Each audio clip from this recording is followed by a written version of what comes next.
The morning after the tribunal, Isadora woke before dawn. This was not unusual. She had woken before dawn every morning for 36 years.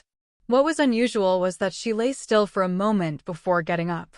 She looked at the ceiling of her small sleeping quarters behind the infirmary, the familiar stone, the familiar dark, the familiar silence, and she noticed that something was different about the silence.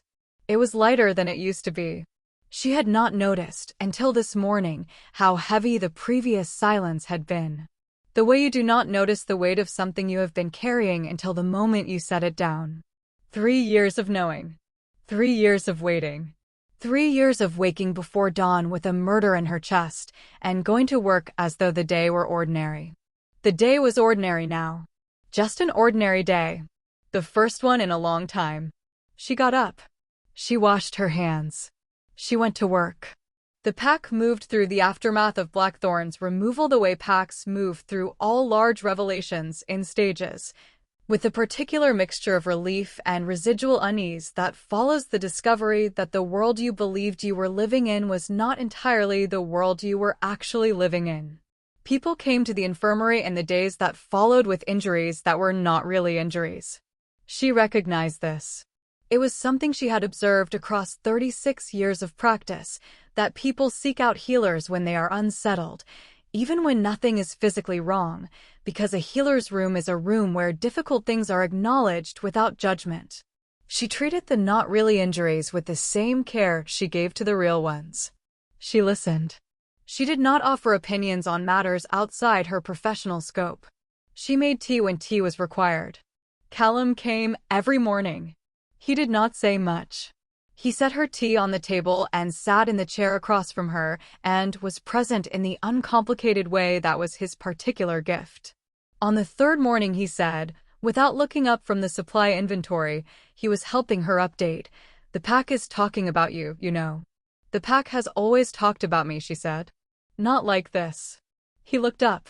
His expression was the expression of a young man attempting to appear neutral about something he was not neutral about.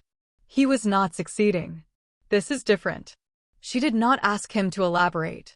She already knew what he meant. She had seen it in the way people looked at her in the corridors since the tribunal. Not the familiar not seeing of the useful woman who is always there. Something else.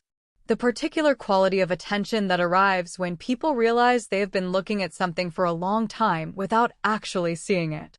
She was not sure how she felt about being seen. She had spent 36 years being invisible, and she had made her peace with that too. Or something that closely resembled peace. She went back to the inventory. "There's a shortage in the willow bark stores," she said. "Can you place an order before Thursday?" Callum smiled at the ledger. "Yes," he said. "I can do that." Atticus came on the 5th day. Not to the infirmary. He sent word in the morning, a short note, delivered by a junior pack member who handed it over with the slightly self-conscious expression of someone aware that they were carrying something significant and uncertain of the correct protocol for it. The note said, "Would you walk with me this evening? The Eastern Ridge. Before dinner." She read it twice. She set it on her table. She went back to work. She sent a reply at noon. One word. Yes. She was not entirely certain why she said yes. She told herself it was because they had unfinished business. The investigation was ongoing. The council proceedings against Blackthorn were in process. There were formal matters that required her input as the primary evidence provider. These were true things. They were not the reason she said yes. She knew why she said yes. She had known for some time. She was 59 years old, and she was too experienced with the evasions of other people and too honest about her own to pretend that the reason was professional. She finished her afternoon patience. She changed her coat, not for any particular reason, simply because the infirmary coat was a working coat and she was not going to work. This was a distinction she had not made in some years. She noticed that she was making it without entirely deciding to. She met him at the Eastern Ridge path at 6:30. The Eastern Ridge was the highest point within the lodge grounds. A long, gradual climb through pine forests that opened, at the top, onto a flat granite overlook with a view of the full valley below, the lodge, the river, the distant line of trees that marked the boundary of Moonveil territory. In summer, the wildflowers grew along the ridge path. It was late spring now. The first ones were just beginning. She noticed the wildflowers before she noticed him. Small, pale, the same kind that Emery used to leave on her table without ceremony. She stopped on the path for a moment. She looked at them. Then she kept walking. He was already at the overlook when she arrived. He was not in alpha clothes. He was in the same plain, worn clothing he had worn to the infirmary, the clothes of a person who is not performing anything. He was standing with his hands in his pockets, looking out at the valley with the expression of a man who has been standing there long enough to have run out of thoughts and arrived at something that was not quite thinking. He heard her on the path. He turned. They looked at each other for a moment. The particular quality of that look, the one that had been developing across 5 infirmary visits and 2 cups of tea and 2 hours of conversation about books, and the particular silence that 2 people inhabit when they have stopped needing the conversation to justify the presence, was different now than it had been before. Something had shifted in the aftermath of everything. The careful navigation was still there, but the reason for the care had changed. Before, they had been navigating around the question of what they were to each other. Now they were navigating around the answer. "Thank you for coming," he said. "You asked," she said. "I wasn't certain you would." She walked to the edge of the overlook and stood beside him. Not close. The comfortable distance of 2 people who are not yet certain of their distances. Below, the valley spread out in the late light, the lodge, the river, the long shadows of the pines reaching east. "It's beautiful up here," she said. She had not been up here in years. She had forgotten. "Genevieve used to walk up here," he said. "In the evenings." She said it was the only place in the lodge where she could think without someone needing something from her. The name arrived in the air between them and stayed there.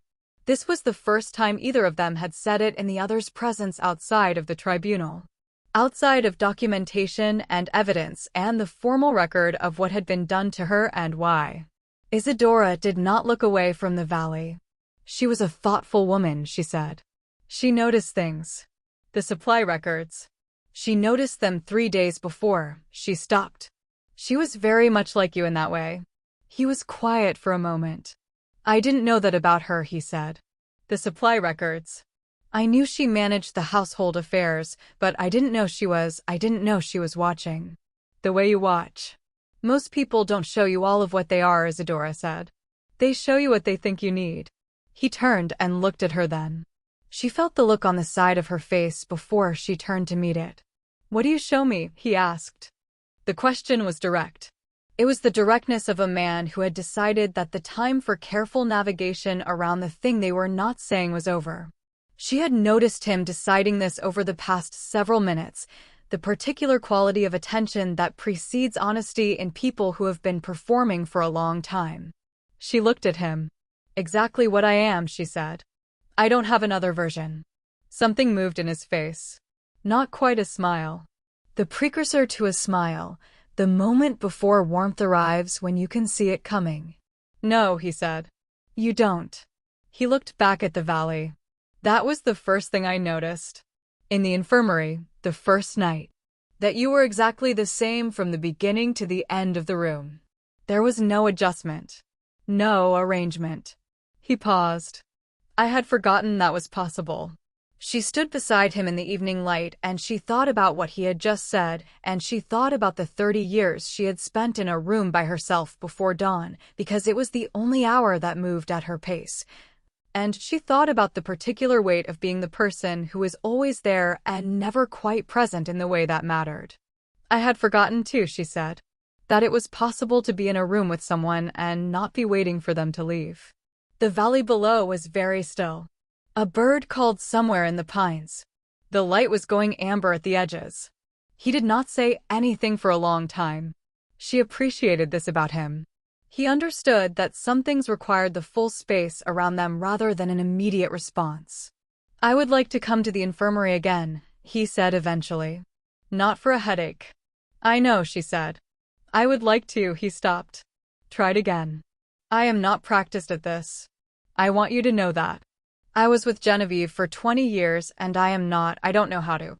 Atticus, she said. He stopped. Neither do I, she said. I was with someone for 3 years when I was 30. That is the entirety of my experience. I don't know how to do this either. He looked at her. That doesn't concern you? She considered it genuinely. Everything concerns me, she said. I am a healer. Concern is my professional baseline. But she paused. She looked at the valley. At the light going amber in the pines.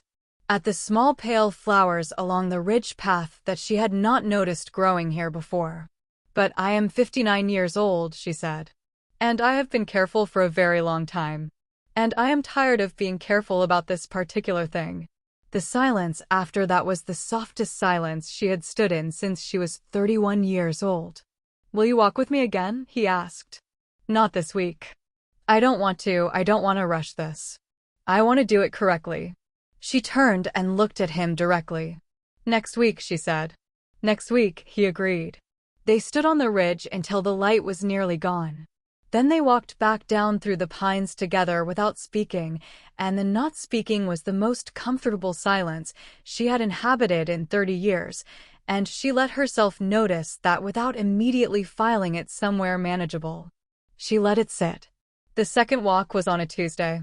He came to the infirmary first, not for a headache, as he had promised, and knocked once and waited. She was in the middle of updating the monthly supply records. She finished the entry she was on, capped the ink, and opened the door. He looked at her the way he had looked at her on the ridge. The direct look. The one that had stopped navigating. Ready, he said. Give me a moment, she said. She put on her coat. She was not sure when changing coats for their walks had become a thing she did. Sometime between the first walk and this one. She did not examine it. She simply did it, with the quiet acknowledgement of someone who has stopped arguing with themselves about small things. They went north this time, along the river path. It was a longer walk. An hour each way if you went to the old stone bridge at the territory boundary. She had not been to the bridge in years. They talked differently on the second walk than they had on the first. The first walk had been careful in the specific way of two people who are approaching something significant and choosing their steps. The second walk was easier. Not because the significance had diminished. Because they had both stopped pretending it wasn't there. He told her about the border territories he had governed before inheriting the Alpha position. She had not known he had governed elsewhere. She had known him only as the Alpha of the Moonveil Pack, which was the version of him that the Lodge saw. She listened to him describe the territories with the particular attentiveness she brought to information that reorganized her understanding of something she thought she already knew. He was more interesting than she had expected. She had expected him to be competent and controlled and perceptive, because those qualities had been apparent from the second infirmary visit. She had not expected him to be curious. He was curious about things that had nothing to do with power or governance, the migration patterns of the birds along the river, the reason certain pine species grew at the ridge elevation and not below it, the history of the stone bridge, which she happened to know because she had read the lodge's historical records in a sleepless night 15 years ago. She told him about the bridge. He listened with the full attention she had noticed from the second infirmary visit, the kind of listening that does not pause to prepare a response, but actually receives what is being said. You've read everything in the lodge archive, he said. It was not a question. Most of it, she said. There are 3 boxes in the back section I haven't gotten to yet. Pre-council records. The writing is difficult. The old script, he said. I can read the old script. My grandmother taught me. He paused. I could help you with them. If you wanted. She looked at him. He was not performing the offer. He was simply making it. In the manner of someone who has found a thing they want to do and is saying so without architecture. Yes, she said. I would want that. They reached the stone bridge at dusk. They stood on it for a while, looking at the river. The water was high from the spring melt, dark and fast over the stones. She was aware of how close they were standing. Not inappropriately close. Simply closer than professional distance. The natural result of two people walking together for an hour who have stopped managing the space between them with precision. He was aware of it too. She could tell. Not because he did anything. Because he did not adjust. He had stopped adjusting around her a long time ago. Isadora, he said. Yes. I want to say something, and I want to say it plainly because I think you would prefer plainly. I would, she said. He looked at the river. Then at her. I don't know what this is yet. I know what I would like it to be. I know that I think about you in the hours between seeing you, and I have not thought about anyone in that particular way in a very long time. I know that when Callum came to find me with 4 words from you, I was running before I finished reading them. He paused. I know that the infirmary light has been on every time I have passed the courtyard at 2 in the morning for 20 years, and I know that 2 weeks ago I stopped being able to walk past it without stopping. She listened to all of this with the particular stillness she brought to information that required full reception. Then she said, What do you do when you stop? I stand there, he said. I look at the light. I think about the person inside. He looked at her. And then I keep walking. Because I am practicing not rushing this. She looked at the river for a long moment. At the dark water over the stones. At the last of the light going out in the pines on the far bank. You should stop practicing, she said. The silence that followed was very brief. He turned toward her. She had already turned toward him. They were standing on the stone bridge in the near dark, and they were very close, and neither of them was adjusting, and the river ran below them with the particular sound of water that has been running over the same stones for longer than anyone watching could remember. He lifted his hand. He paused, a breath, a question in his face, asking without words if this was wanted. She answered it by not moving away, by standing exactly where she was and looking at him with the direct, steady attention she gave to everything that was real and required being met fully. He touched her face. Just his hand, against her cheek. Warm. Unhurried. The particular tenderness of a person who is not performing anything and is not rushing toward the next thing, and is simply present in the exact moment they are in. She had not been touched with tenderness in 30 years. She had stopped noticing the absence. She had decided that was fine. She had decided a great many things were fine. She closed her eyes. She had forgotten what this felt like. Not touch. She worked with her hands every day. She touched patients. She was not afraid of physical contact. This. The specific quality of being touched by someone who sees you. The warmth of being known and wanted simultaneously, which are two things that do not always arrive together and are devastating when they do. She opened her eyes.